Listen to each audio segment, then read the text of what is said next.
झारखंड में विधानसभा चुनाव को लेकर राजनीतिक सरगर्मियां तेज हैं। पहला चरण 13 नवंबर, दूसरा चरण 20 नवंबर। सभी राजनीतिक दलों ने अपने अपने दावे खेलने शुरू कर दिए हैं। झारखंड के मुख्यमंत्री हेमंत सोरेन लगातार बीजेपी पर हमलावर हैं। बीजेपी को चुनौती देते हुए वो कहते हुए दिखाई पड़े कि सामने से लड़ने की नसीहत है, सामने से लड़ना है तो लड़ लो, अंग्रेजों की तरह, कायरों की तरह मत लड़ो। उन्होंने बीजेपी की तुलना कायर अंग्रेजों से की और कहा कि वो पीछे से वार करते हैं, यही बीजेपी कर रही है। सूबे के मुख्यमंत्री हेमंत सोरेन ने कहा कि युवाओं को बरगलाने के लिए उन्होंने अलग से करोड़ों रुपए खर्च किए, कोचिंग माफिया को जन्म दिया, जिनका काम है कि सिर्फ झूठ और झूठ परोसना, परीक्षाओं को लटकाना, भटकाना।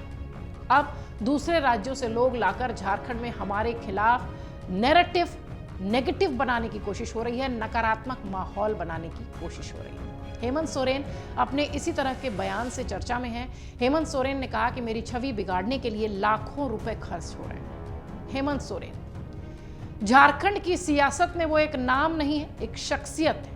महाजनी प्रथा और झारखंड आंदोलन के अग्रणी शिबू सोरेन की दूसरी संतान है, दूसरे बेटे हैं हेमंत सोरेन। उनको विरासत में सियासत मिली है। अपनी उच्च शिक्षा बीच में छोड़कर छात्र जीवन से राजनीति में उतरे हेमंत सोरेन इन दिनों खूब चर्चा में है। अपने बड़े भाई दुर्गा सोरेन की अकाल मृत्यु के बाद हेमंत सोरेन झारखंड मुक्ति मोर्चा और प्रदेश की सियासत की धुरी बन गए। हेमंत सोरेन वो नाम जो कि झारखंड में वो चेहरा है जिसके इर्द गिर्द सियासत घूमती है। फिलहाल हेमंत सोरेन झारखंड मुक्ति मोर्चा के प्रमुख हैं, जिम्मेदारी संभाल रहे हैं और कांग्रेस के साथ गठबंधन में हैं, इंडी गठबंधन का हिस्सा है। 4 जुलाई 2024 को हेमंत सोरेन झारखंड के मुख्यमंत्री बने। राजभवन में एक सादे समारोह में राज्यपाल सीपी राधाकृष्णन ने उन्हें पद और गोपनीयता की शपथ दिलाई। झारखंड के सियासी अध्याय में 4 जुलाई 2024 का एक दिन जुड़ गया। हेमंत सोरेन तीसरी बार मुख्यमंत्री पद की शपथ लेते दिखाई पड़े।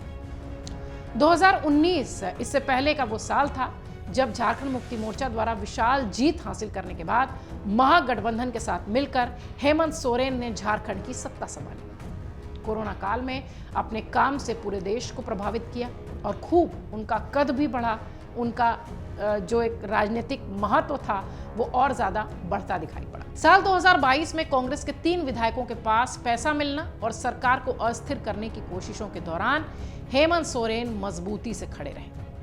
इसके बाद 2023 में जमीन घोटाले में उनका नाम आया और प्रदेश की सियासी और झारखंड मुक्ति मोर्चा परिवार में जैसे भूचाल आ गया। 31 जनवरी 2024 को हेमंत सोरेन को ईडी गिरफ्तार करती है। अपनी गिरफ्तारी से पहले उन्होंने मुख्यमंत्री पद से इस्तीफा दिया। इस बीच झारखंड मुक्ति मोर्चा ही जो है उसके परिवार के करीबी रहे चंपई सोरेन मुख्यमंत्री बने। साल 2009 में हेमंत सोरेन के बड़े भाई दुर्गा सोरेन की मौत हुई और उसी साल विधानसभा चुनाव में उन्होंने पहली बार दुमका विधानसभा सीट से जीत दर्ज की थी। उस समय हेमंत राज्यसभा के सदस्य थे। विधानसभा चुनाव में जीत के बाद उन्होंने राज्यसभा से इस्तीफा दिया और 2010 में बीजेपी और झारखंड मुक्ति मोर्चा के गठबंधन की सरकार जो बनी उसमें वो डिप्टी सीएम बने। 2019 के विधानसभा चुनाव में अगर देखा जाए तो हेमंत सोरेन बड़ी सफलता के साथ दिखाई पड़े। 2019 में हुए विधानसभा चुनाव के नतीजे के बाद राज्य में जो महागठबंधन की सरकार बनी उसकी कमान हेमंत को सौंपी गई।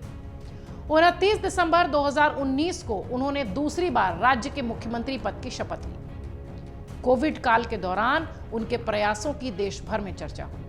राज्य का शासन संभालने के लिए 3 महीने के भीतर ही वैश्विक महामारी कोरोना से 2-2 हाथ उन्हें करना पड़ा। इस दौरान हेमंत सोरेन सरकार के प्रयासों से लगभग 7 लाख प्रवासी मजदूरों को वापस उनके घरों तक झारखंड के अलग अलग इलाकों में पहुंचाते दिखाई पड़े। झारखंड देश का पहला राज्य बना जहां कोरोना वायरस के दौरान पहली ट्रेन चली थी। इसके साथ ही मजदूरों को लेह और लद्दाख जैसे दुर्गम इलाकों से भी प्रवासी एयरलिफ्ट किए गए। इतना ही नहीं, कोरोना के दौरान राज्य में 6500 से अधिक चलाए गए मुख्यमंत्री किचन की वजह से पूरे देश भर में उनकी काफी चर्चा हुई। पत्नी कल्पना सोरेन जो कि हेमंत सोरेन की पत्नी हैं, वो विधायक हैं और भाई बसंत सोरेन अब मंत्री बन चुके हैं। गांडेय विधानसभा उपचुनाव जीतने से हेमंत सोरेन की पत्नी कल्पना सोरेन उससे पहले स्कूल चलाया करती थी। उनके परिवार में उनके 2 बच्चे हैं। सोरेन के छोटे भाई बसंत सोरेन मंत्री बनने से पहले झारखंड मुक्ति मोर्चा के यूथ विंग की भी कमान संभाल चुके हैं, जबकि उनकी बहन अंजलि सोरेन ओडिशा से पिछला लोकसभा चुनाव लड़ी थी। लोकसभा चुनाव 2024 में भी उन्होंने मयूरभंज सीट से चुनाव लड़ा था, लेकिन यहां बीजेपी के हाथों उन्हें हार मिली थी। हेमंत सोरेन अगर देखिए तो बिहार में उनका जन्म हुआ था, जो हिस्सा अब झारखंड में है। रामगढ़ जिला के नेमरा में उनके जन्म की बात है। उनकी मां रूपी सोरेन और पिता शिबू सोरेन, उनके ये दूसरे बेटे हैं। हेमंत के 2 भाई और 1 बहन है। उनकी शैक्षणिक योग्यता की बात करें तो पटना हाई स्कूल पटना से, बिहार से इंटरमीडिएट। चुनाव आयोग के समक्ष उनका जो हलफनामा दायर हुआ है उसमें हेमंत सोरेन ने मैकेनिकल इंजीनियरिंग में बीआईटी मिश्रा की बात कही है। रांची में दाखिला उन्होंने लिया था, लेकिन उन्होंने अपनी पढ़ाई बीच में छोड़ दी थी। ये उनकी शैक्षिक योग्यता है। फिलहाल हेमंत सोरेन अपने बुलंद हौसलों के साथ चुनावी मैदान में है और इस बार फिर मुख्यमंत्री का चेहरा है। हेमंत सोरेन के लिए एक बात हमेशा से कही जाती रही है कि वो बहुत जुझारू टाइप के नेता हैं। हालांकि चंपई सोरेन को जब उन्होंने अपने सरकार की जिम्मेदारी सौंपी थी, राज्य की जिम्मेदारी सौंपी थी, उसके बाद से एक बहुत बड़ा धड़ा है झारखंड में जो कि उनसे नाराज था। और खुद चंपई सोरेन भी उनके जेल से वापस आने के बाद चंपई सोरेन को हटाना, उनका फिर से शपथ लेना, ये सारे जो घटनाक्रम थे ये उन्हें भी रास नहीं आए थे और इसलिए चंपई सोरेन अब बीजेपी के साथ हैं। एक आदिवासी मुख्यमंत्री के तौर पर, झारखंड मुक्ति मोर्चा के नेता के तौर पर और इस वक्त सीएम फेस के तौर पर हेमंत सोरेन एक मजबूत पकड़ बनाते हुए दिखाई पड़ रहे हैं। हालांकि बहुत महत्वपूर्ण बात यह भी है कि इस बार झारखंड में बीजेपी भी फूंक फूंक कर कदम रख रही है, लेकिन लगातार हेमंत सोरेन जिस तरीके की बातें कर रहे हैं कि उनकी छवि बिगाड़ने की कोशिश हो रही है, आदिवासियों का वो मुद्दा उठा रहे हैं, ध्रुवीकरण का वो मुद्दा उठा रहे हैं, बाहरी लोगों का वो मुद्दा उठा रहे हैं, इन सारे मुद्दों को ऐसा देख कर लगता है कि हेमंत सोरेन बहुत मजबूती से चुनावी मैदान में उतरे हैं। अब जैसा कि हमने शुरुआत में कहा कि झारखंड की सियासत हेमंत सोरेन के ही इर्द गिर्द घूमती है।